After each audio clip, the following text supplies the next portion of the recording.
bienvenue dans cette Open the Boîte que nous dédions à Epic Seven Arise qui nous arrive en français par la grâce de Légion Distribution.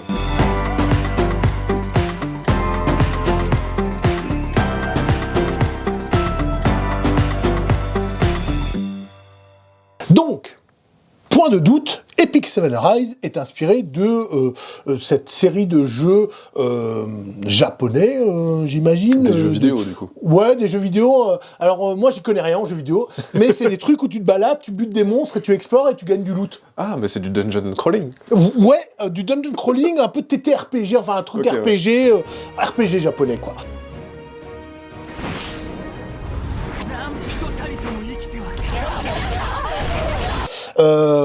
Qui montre que, on en a la preuve, on s'emmerde pas dans les écoles de dessin japonais. Ça, on sait s'y mettre, c'est bien, on s'éclate.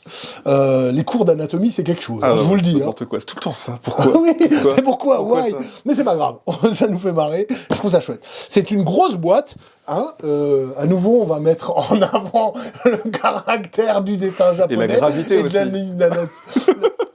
Ces femmes ont du mérite. Non seulement elles ont l'armure, mais elles ont tout le reste à porter. Voilà. C'est terrible. Enfin bref. Donc dans ce jeu, un peu coopératif, mais pas que. Vous allez incarner un groupe de personnages qui vont suivre des scénarios allant de tuile en tuile, affrontant les monstres, récupérant des trésors et suivant l'aventure.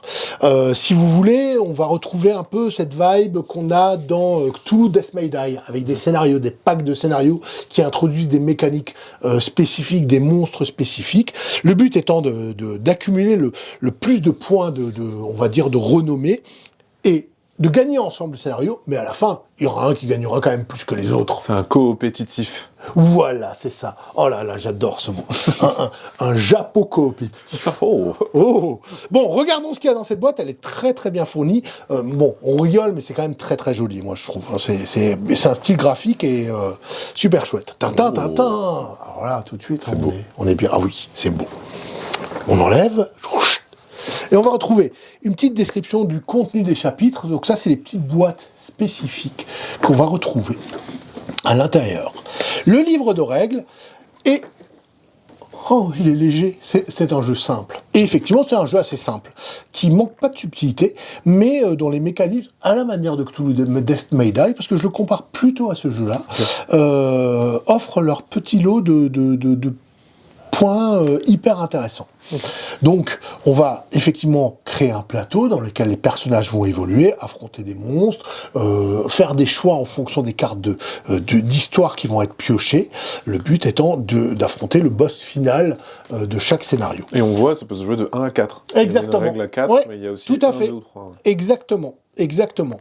Ça peut être en jeu solo, il marche très bien au solo aussi. Alors, on connaît le gagnant dans le jeu solo. Le jeu. Qui n'a jamais réussi à gagner un seul scénario. Oh mince, pourtant je jouais seul pour pouvoir gagner. Enfin bref. Donc voilà, vous avez tout ce qu'il vous faut. Donc une quinzaine de pages de règles. Là vous avez le résumé des icônes, c'est assez classique et ça marche bien. Les cartes de personnages. Donc on va ouvrir. Donc voilà, Yuna, Mercedes.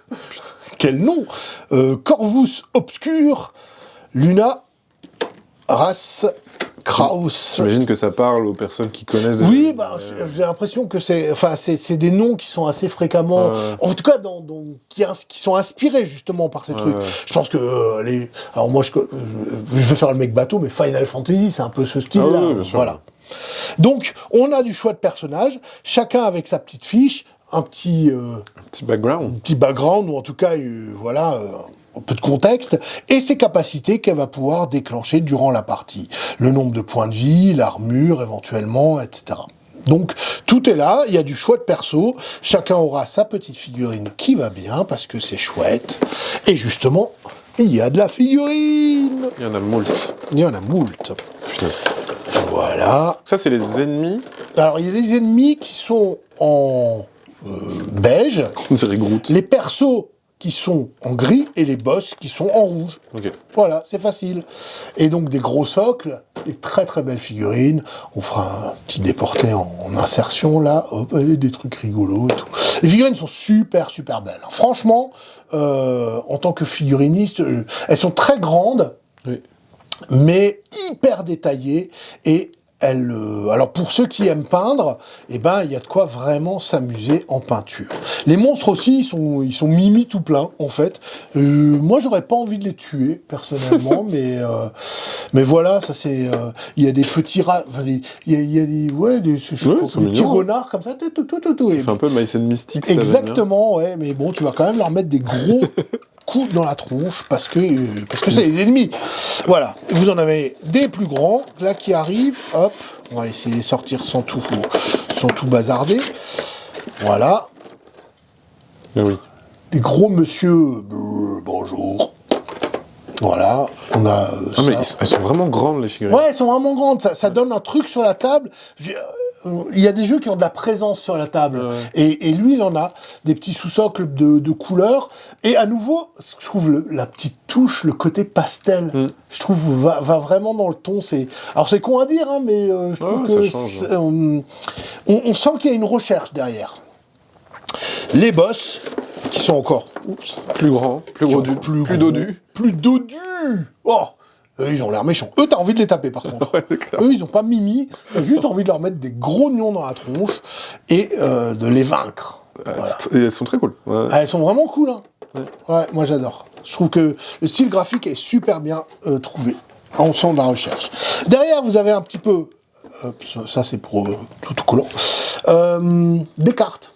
Alors, il y a des cartes de compétences. Au début, vous commencez avec des cartes 1, quelques cartes 2, et puis au fur et à mesure, vous allez gagner des cartes. Parce que, alors, comme dans tout bon jeu vidéo, entre les moments, tu vas aller à l'éshop pour aller acheter de quoi te stuffer. De stuffer, exactement. Il y a vraiment un petit plateau éshop où tu vas acheter tes potions de soins, tes équipements, tes armes, etc. Donc, au fur et à mesure du scénario, tu vas t'équiper.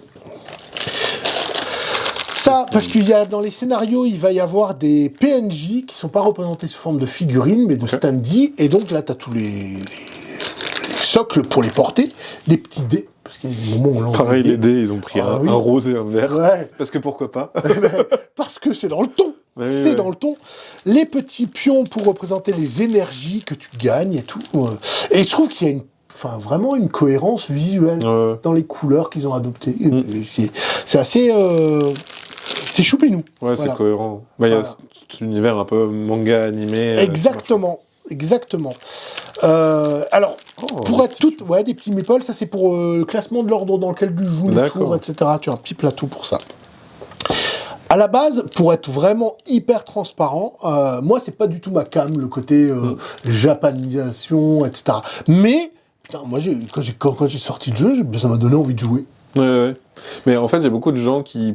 le manga, l'animé, etc., ça peut faire peur. Si tu regardes pas d'animé ou que tu lis pas de manga, t'as l'impression que ça te concerne pas. Alors qu'en fait, non, c'est juste un style, finalement, graphique. C'est ça.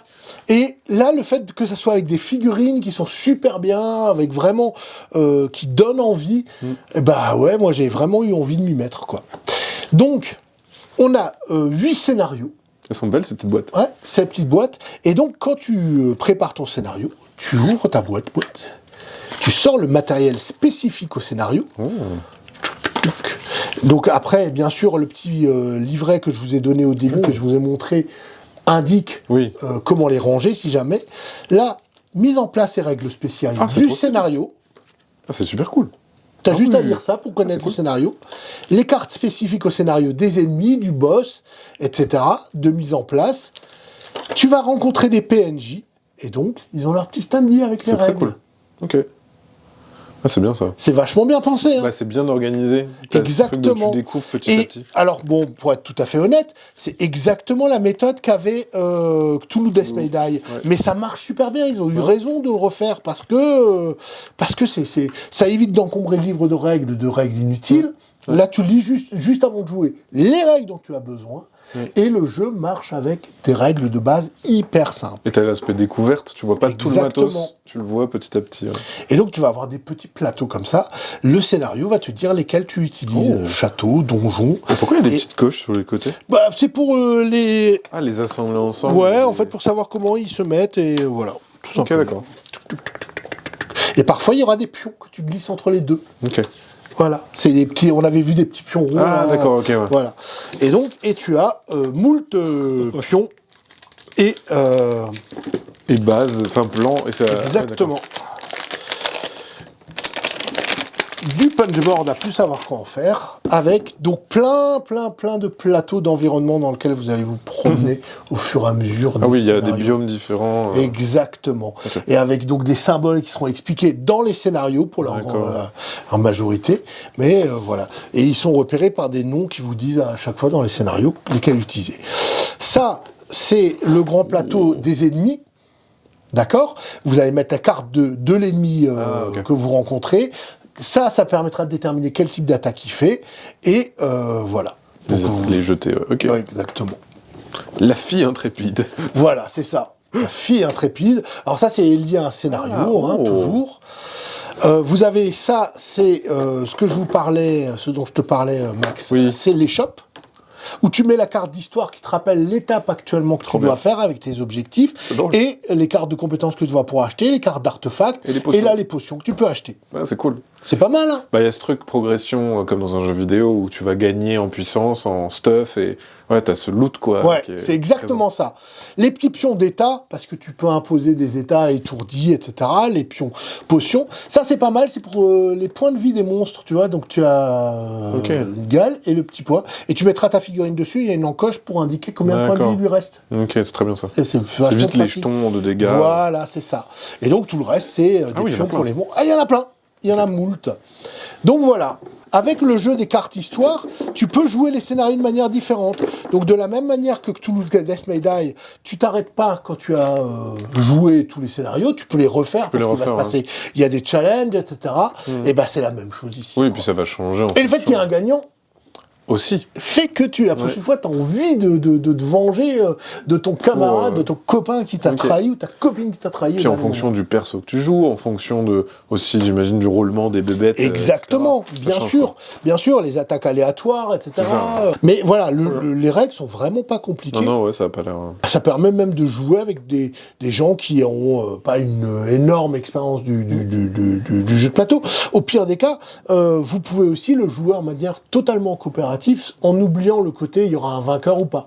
Par exemple, pour des gens qui adorent les animés, mais qui n'ont jamais joué vraiment à des jeux de plateau modernes, c'est une manière de leur faire découvrir en disant, ok, c'est du pur coop, on va retrouver un peu la thématique, ces histoires, ces choses, tout en ayant une expérience de jeu visuelle qui peut vraiment séduire. Dans le jeu coop, en plus, c'est si une personne a lu le livre, sait comment gérer le jeu, les autres, elles se greffent. Bien sûr. Et en fait, on joue ensemble, il y en a une qui lead un peu la partie, qui fait les manipulations, et les autres se laissent porter. Exactement. Donc voilà, c'était Epic Seven Arise, c'est en français intégralement, je l'ai dit, c'est chez Légion Distribution, intégralement traduit.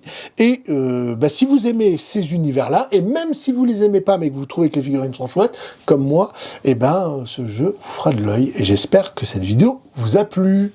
À bientôt!